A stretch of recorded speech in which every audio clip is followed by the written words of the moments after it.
વડોદરા શહેરમાં ટિપ્પણી પર માહોલ ગરમાયો હતો, જેમાં ટિપ્પણી કરનાર કુલદીપ ભટ્ટને કોર્ટમાં રજૂ કરવામાં આવ્યો, ત્યારે નામદાર કોર્ટે તેના જામીન મંજૂર કર્યા છે। વડોદરા શહેરમાં ટિપ્પણી પર માહોલ ગરમાયો હતો, જેમાં ટિપ્પણી કરનાર કુલદીપ ભટ્ટને કોર્ટમાં રજૂ કરવામાં આવ્યો હતો, ત્યારે નામદાર કોર્ટે જામીન મંજૂર કર્યા છે। વડોદરા શહેરમાં પૂરની પરિસ્થિતિને લઈને યુવકે રોષ ઠાલવ્યો હતો, જેમાં ક્રાઇમ બ્રાન્ચે કાર્યવાહી કરી હતી, જેમાં કુલદીપ ભટ્ટને આજે કોર્ટમાં રજૂ કર્યો હતો। કોર્ટે જામીન મંજૂર કર્યા બાદ ધારાશાસ્ત્રીઓ આ ઘટનાને લઈને શું કહી રહ્યા છે, જાણો। ગત સપ્તાહમાં વડોદરા શહેરના નાગરિકોએ જે પૂરની પરિસ્થિતિમાં જે મુશ્કેલીઓનો સામનો કરવો પડ્યો, એમના જે બેહાલ થયા, મોટાભાગની સોસાયટીઓમાં ગળા સુધીના અને એક ફ્લોર પાણીમાં ડૂબી જાય ત્યાં સુધીના પાણી ભરાયા, લોકોને પીવાનું પાણી, લાઇટ, દૂધ, શાકભાજી જેવી પ્રાથમિક જરૂરિયાતો પણ મળી નહીં। એટલું જ નહીં, પણ ગટરનું ગંદુ પાણી સોસાયટીઓમાં આવ્યું, પીવાનું પાણી પણ 3 દિવસ કે 4 દિવસ સુધી સોસાયટીમાં લોકોને મળ્યા નહીં। સ્વાભાવિક છે કે આવી પરિસ્થિતિની અંદર શહેરની જનતાનો આક્રોશ સ્વાભાવિકપણે પ્રશાસન વિરુદ્ધ હોય, ચૂંટાયેલા હોદ્દેદારો વિરુદ્ધ હોય, અને આ બાબતની રજૂઆત કોઈ જાગૃત નાગરિકે મીડિયાના માધ્યમથી કરી તો આવા જાગૃત નાગરિકો અને જાહેર જનતાનો અવાજ દબાવી દેવાના એકમાત્ર આશયથી પ્રશાસન અને શાસક પક્ષ દ્વારા પોલીસ મશીનરીનો દુરુપયોગ કરીને તદ્દન ખોટી ફરિયાદ આ આરોપી કુલદીપસિંહ ભટ્ટ વિરુદ્ધ નોંધવામાં આવી અને એક જાહેર જનતાનામાં એક ધાક બેસાડવાનો પ્રયત્ન કરવામાં આવ્યો કે જો પ્રશાસન વિરુદ્ધ કે ચૂંટાયેલી પાંખ વિરુદ્ધ કે શાસક પક્ષ વિરુદ્ધ જો આવો કોઈ અવાજ કરવા માટે ઊભું થશે તો એને દબાવી દેવા માટે ને એની સામે કાયદેસરની કાર્યવાહી કરીને એને જેલના સળિયા પાછળ ધકેલી દેવામાં આવશે। અને આમ કરીને પરોક્ષ રીતે આવા જે મીડિયાના માધ્યમથી લોકોની મુશ્કેલીઓ ગ્રાઉન્ડ લેવલ પર જઈને પ્રશાસનના કાન સુધી પહોંચાડવાનો પ્રયત્ન કરવામાં આવ્યો, ગ્રાઉન્ડ રિયાલિટી બતાવી, લોકોને થયેલી હાર્ડશિપ પ્રજા સુધી અને સરકાર સુધી પહોંચાડવાનો પ્રયત્ન કર્યો, ત્યારે નવી સંહિતાની કલમ 353(3) મુજબ આ માહિતી વાયરલ કરવા માટે પરોક્ષ રીતે મીડિયા પર પણ આક્ષેપો કરવામાં આવ્યા અને મીડિયાનો અવાજ પણ દબાવી દેવાનો પ્રયત્ન કરવામાં આવ્યો।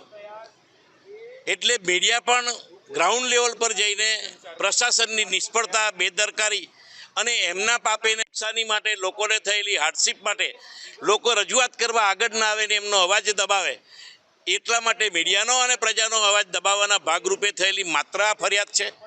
આ બાબતની ભારપૂર્વક રજૂઆત આરોપીને નામદાર અદાલતમાં રજૂ કર્યો ત્યારે એની જામીન અરજી તબક્કે કરવામાં આવી। નામદાર કોર્ટને વિનંતીપૂર્વક એવું કહેવામાં આવ્યું કે એકમાત્ર નાગરિકોનો વિશ્વાસ અદાલત ઉપર છે અને આવી ગંભીરતાથી જ્યારે કોઈ પ્રશાસન દ્વારા કે રૂલિંગ પાર્ટી દ્વારા કે કોઈ પણ રાજકીય પક્ષ દ્વારા પોલીસ મશીનરીના દુરુપયોગથી કોઈ ફરિયાદ સીધી ક્રાઇમ બ્રાન્ચમાં નોંધાવી અને 24 કલાકમાં આરોપીની ધરપકડ કરી અને એને વાજબી બચાવનો તક આપવાની પણ દરકાર કર્યા સિવાય જો આવું કરવામાં આવશે તો એકમાત્ર અપેક્ષા અદાલત પાસે લોકોની છે કે આવી મનમાની જે છે પોલીસની, પ્રશાસનની અને ગેરકાયદેસરની કાર્યવાહી, તો એકમાત્ર અપેક્ષા અદાલત પાસે નાગરિકોની હોય।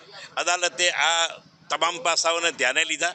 અદાલતે તપાસ અધિકારીને પણ ટકોર કરી કે નામદાર સુપ્રીમ કોર્ટના જે ચુકાદાઓ છે કે જેમાં તમારે આરોપીની આવા ગુનામાં ધરપકડ કરતાં પહેલાં નોટિસ આપવી જોઈતી હતી, ધરપકડ કરીને એને પોલીસ સ્ટેશનમાંથી જામીન આપવાની જોગવાઈ છે, જેમાં અર્નેસ્ટ કુમારના ચુકાદો સુપ્રીમ કોર્ટનો છે, સત્યેન્દ્ર અંતિલનો ચુકાદો સુપ્રીમ કોર્ટનો છે, ત્યાર પછી અશફાક જહાનનો ચુકાદો સુપ્રીમ કોર્ટનો છે। આ બધા ચુકાદાઓ હોવા છતાંય પ્રશાસને અને ખાસ કરીને પોલીસે એ ચુકાદાનું ઇરાદાપૂર્વક ઉલ્લંઘન કર્યું હોય એવું સ્પષ્ટપણે દેખાય છે અને એટલા માટે અદાલતે પણ એની ગંભીરતાથી નોંધ લઈને તપાસ અધિકારીને પણ આ બાબતની ટકોર કરી અને આરોપીને 5000 રૂપિયાના જામીન ઉપર મુક્ત કરવાનો હુકમ કરે છે।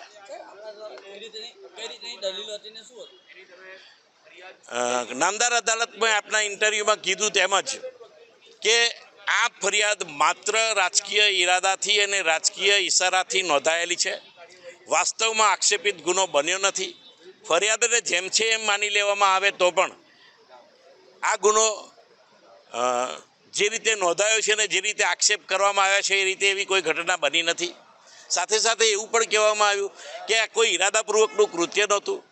સ્વાભાવિક છે કે મેં હમણાં આપના ઇન્ટરવ્યૂમાં જણાવ્યું એ પરિસ્થિતિમાં કોઈ પણ માણસ જ્યારે 4 દિવસ સુધી આ પરિસ્થિતિમાં પોતાના પરિવારને પાણી વગર, લાઇટ વગર, ખાધા વગર કશું ના મળે તો પીવાનું પાણી તો આ પરિસ્થિતિમાં મળવું જોઈએ. પણ પરિસ્થિતિ એવી પેદા થઈ કે ચૂંટાયેલી પાંખના હોદ્દેદારો અને પ્રશાસન ક્યારે લોકો પાસે પહોંચ્યું, જ્યારે પાણી ઓસરી ગયા ત્યારે એક પાણીની બોટલ અને એક પૂરીનું પડીકું લઈ અને ફોટો પડાવવા માટે અને જસ ખાટવા માટે લોકો સુધી પહોંચી ગયા એ લોકો.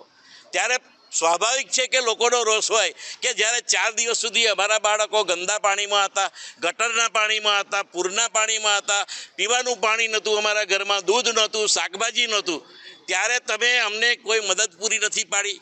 તમારી બોટોને ધૂળ ખાતી રાખી અને અમારી મદદે ના મોકલી. અને એના કારણે તમને એવી ખબર છે કે કેટલી લાશો તમને પાણી નીચે દબાયેલી મળી એ તમે મીડિયાના માધ્યમથી ઉજાગર કર્યું છે. કેટલી લાશો ડિકમ્પોઝ થઈ ગઈ, સડી ગઈ. અને એ જે ગ્રાઉન્ડ રિયાલિટી મીડિયાએ બતાવવાનો પ્રયત્ન કર્યો તો પરોક્ષ રીતે આ ફરિયાદથી મીડિયાનો અવાજ પણ દબાવવાનો પ્રયત્ન કરવામાં આવે છે. હું આપના માધ્યમથી એવું કહીશ વડોદરા શહેરના નાગરિકોને કે આવા ડરાવના ગેરકાયદેસરના કૃત્યોથી નાગરિકોએ જરાય ગભરાવાની જરૂર નથી. વકીલો તમારી પડખે છે.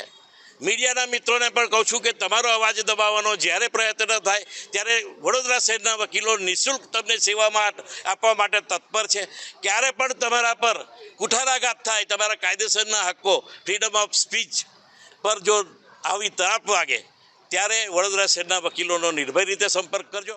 વડોદરાના એક નિર્દોષ નગરજનને પોતાનો ગુસ્સો વ્યક્ત કરવા માટે, વડોદરા વાસીઓનો એક અવાજ બનવા માટે જે પ્રકારની પોલીસ કાર્યવાહીનો સામનો કરવો પડ્યો છે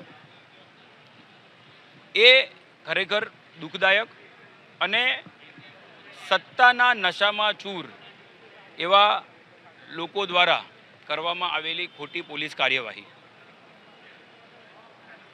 આવી કાર્યવાહીથી ડરવાની નગરજનોએ જરૂર નથી.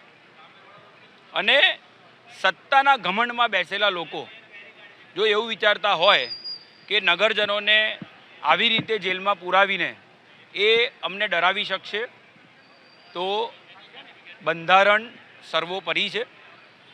બંધારણથી તમે ન ડરતા હોય તો અમે આ જ બંધારણ બતાડીને આપને ડરાવીશું. ન્યાયપાલિકા પર નગરજનોને વિશ્વાસ છે અને હવે આજ પછી કદાચ સરકાર જેની માટે છેલ્લા 30 વર્ષથી અવિરત ક્લિયર મેજોરિટી સાથે વડોદરામાં ખૂબે વોટ આપીને જીતાડવામાં આવી રહ્યા છે.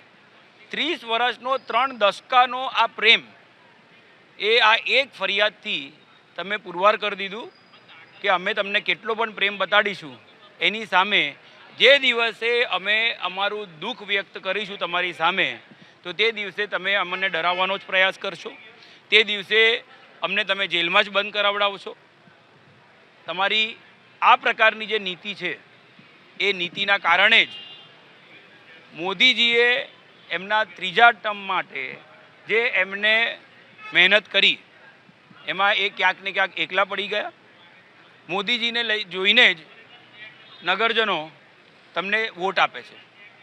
આજે એ જ મોદીજીના સપના, જે મોદીજીને વડોદરાવાસીઓએ અપાર પ્રેમ આપીને 2014માં પ્રથમ વખત લોકસભામાં ચૂંટીને મોકલેલા હતા, આજે એ વડોદરાની તમે આટલી ખરાબ દુર્દશા કરી, એની તમે જવાબદારી નથી સ્વીકારવા માંગતા. આ જે પૂરની પરિસ્થિતિ હતી એ તમારા ભૂલના કારણે થઈ હતી, એ તમે સ્વીકારવા તૈયાર નથી. 2014માં સપ્ટેમ્બર, હું તારીખ સાથે કહી રહ્યો છું, 23 સપ્ટેમ્બર 2014ના રોજ વડોદરાના જ એક નગરજને એક ડિટેલ અહેવાલ તૈયાર કરેલો હતો. જો એ અહેવાલની અમલવારી તમે 2014-15માં જ કરી દીધી હોત તો 2019 અને 2014માં વિશ્વામિત્રીમાં કોઈ પૂર ના આવ્યા હોત. આજે કરોડોનું નુકસાન થયું છે. લોકો, વેપારીઓ એ આજે 10 વર્ષ પાછળ પહોંચી ગયા છે. એ કોના પાપે? તમે જે કરેલું કામ છે, તમારું જે 10 વર્ષનું કરેલું કામ કહું, હું એવું માની લઉં છું કે આજથી 10 વર્ષ પહેલાં તમારી પાસે એવી કદાચ શક્તિ ન હતી, પરંતુ જ્યારે કેન્દ્રમાં તમારી સરકાર, જ્યારે રાજ્યમાં તમારી સરકાર, જ્યારે જિલ્લામાં તમારી સરકાર, તો તમે આખા દેશને ભલે ડબલ એન્જિનની સરકાર કહી રહ્યા હોય, છેલ્લા 10 વર્ષ માટે વડોદરાવાસીઓ માટે તો ટ્રિપલ એન્જિનની સરકાર હતી. તો આ ટ્રિપલ એન્જિનની સરકાર હોવા છતાં પણ તમે આ પૂરથી વડોદરાને ન બચાવી શક્યા, કારણ કે તમે તમારું ભાન ભૂલીને બેઠા છો, નશામાં ચૂર છો. તમે એવું વિચારીને બેઠા છો કે મોદીજીના નામ પર આ વડોદરાવાસીઓ આટલા વર્ષોથી વોટ આપતા જ આવ્યા છે, તો આવનાર દિવસોમાં પણ વોટ આપશે જ. તમે કદાચ એવું વિચારીને ચાલતા હોય તો આ જ વડોદરાવાસીઓ મોદીજી પ્રત્યે એમનો જે કોઈ પ્રેમ છે, અપાર પ્રેમ કદાચ રહેશે, પર આવનાર દિવસોમાં તમને ઘરે ના બેસાડી દે એવા કોઈ પ્રયાસો ના કરો. વડોદરાવાસીઓ દુઃખી છે. વડોદરા 10 વર્ષ પાછળ ધકેલાઈ ગયું છે. એની ખરેખર તમારે જવાબદારી સ્વીકારવી જોઈતી હતી. તમારે પ્રજાજનો પાસે સામે આવીને માફી માંગવી જોઈતી હતી. એની જગ્યાએ તમે નગરજનોને ડરાવવાનો જો પ્રયાસ કરો છો તો એ ખરેખર દુઃખદાયક છે. રાજકીય પક્ષ જ્યારે એમને પ્રેમ આપનાર જે નગરજન છે એમને જો જેલમાં પૂરી શકતી હોય અને કદાચ ભારતીય તરીકે, નેતા તરીકે જો આ જ એમનું વલણ હોય, તો આવો જ પ્રયાસ ભારત દેશે અંગ્રેજોના શાસનમાં સહેલો છે. અંગ્રેજોને સામે એકજૂટ થઈને ભારતીયોએ બલિદાન આપવું પડ્યું હોય તો એનું કારણ અંગ્રેજોનો ઘમંડ હતો. તો એ જ વાત જ્યારે મીડિયા મારફતે ખોટી પ્રવૃત્તિઓ આ રાજકીય શાસકોની જ્યારે નગરજનો વ્યક્ત કરતા હોય મીડિયાના મારફતે અને મીડિયાને ટાર્ગેટ કરવામાં આવતું હોય, તો બંધારણ ભૂલીને પોતે જાણે ભગવાન બની ગયા હોય એવું જો એ વિચારતા હોય કે બંધારણની આર્ટિકલ 19 કે જે ફ્રીડમ ઓફ પ્રેસની વાત કરે છે, જે મીડિયાને જેનો બંધારણીય અધિકાર છે કે લોકોની વાત એ મીડિયાના મારફતે એ તમામ દેશ વિદેશ બધી જગ્યાએ મૂકે. વડોદરાના મીડિયા કર્મચારીઓએ 24 કલાક પૂરના સમયે જે પ્રકારે પોતાની ફરજ બજાવી છે અને એ પૂરના પરિસ્થિતિમાં લોકલ પોલીસે, હું ખાસ કરીને કહું છું, દરેક પોલીસ સ્ટેશનના પીઆઈ, પીએસઆઈ અને એએસઆઈથી લઈને હેડ કોન્સ્ટેબલે 72 કલાક સુધી પોતાના ઘરે નથી ગયા અને એમને ફરજ બજાવી છે. આવી પોઝિટિવ ન્યૂઝ પણ આ જ મીડિયા કર્મચારીઓએ બતાડી અને એ જ મીડિયા કર્મચારીઓને કોઈ પણ પ્રકારનો સમન્સ કર્યા વગર, જાણે મીડિયાએ કોઈ પાપ કર્યું હોય, મીડિયાએ કોઈ ગુનો કર્યો હોય, એવી રીતે જ આ પોલીસ જો મીડિયાને પણ ટાર્ગેટ કરતી હોય તો મારું ચોક્કસ માનવું છે કે પોલીસ ઉપર ખૂબ મોટું દબાણ ઊભું કરવામાં આવ્યું અને પોલીસનો એક ખોટી રીતે સરકારે ઉપયોગ કર્યો છે. પોલીસ પ્રશાસન, સરકારે ખાસ મીડિયાની માફી માંગવી જોઈએ. જો કોઈપણ મીડિયાના કોઈપણ કર્મચારીને આ પોલીસ કાર્યવાહીના કારણે એમને સહેજ પણ હેરાન થવું પડ્યું હોય તો એના માટે સરકારે સામે આવીને માફી માંગવી જોઈએ. બાકી નોટિસ આપ્યા વગર તમે આ મીડિયા કર્મચારીઓને બોલાયા છે એ જ બતાડે છે કે તમે ગેરકાયદેસર તપાસ કરી રહ્યા છો.